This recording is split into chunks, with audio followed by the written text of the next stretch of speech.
হরে কৃষ্ণ। কৃষ্ণ কথা ওই তপর্ণা চ্যানেলে সকল বন্ধুদেরকে জানাই স্বাগত। অনেক সাধুগুরু বৈষ্ণবরা বলেন সংসারটিকে কৃষ্ণময় সংসার বানাও এবং ধর্মের নৌকা প্রস্তুত করো সংসারে।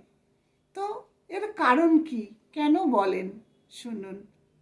আমরা যদি আমাদের সংসারটিকে কৃষ্ণময় সংসার বানাতে পারি, তাহলে সংসারে থেকেই ভগবানের নাম গান করে, ভগবানের সেবা অর্চনা করে আমরা সৎপথে থেকে জীবনটাকে কাটাতে পারি।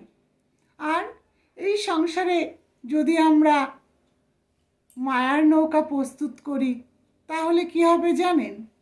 একদিন সেই মায়ার মধ্যে আমরা ডুবে যাব।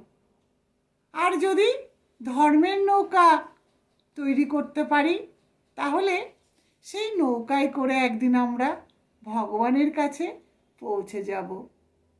ভগবান শ্রীকৃষ্ণ কি বলেছে জানেন? যে ভক্ত তার শ্রী চরণপদ্মে আত্মসমর্পণ করেন, তিনি চিন্তিত হয়ে পড়েন। কারণ যে ভক্ত তার চরণপদ্মে আশ্রয় নেয়, তখন ভগবান চিন্তায় পড়ে যান কিভাবে তার ভক্তকে রক্ষা করবে, কিভাবে উদ্ধার করবে। কারণ ভগবান তার ভক্তের কাছে প্রতিজ্ঞাবদ্ধ। তাই আমরা যদি আমাদের এই সুন্দর মানব জন্মটাকে সার্থক করতে চাই, সংসারটাকে কৃষ্ণময় সংসার বানাতে হবে এবং সংসারে থেকে ধর্মের নৌকা প্রস্তুত করতে হবে। তবেই আমাদের এই মনুষ্য জন্মটা সার্থক হবে।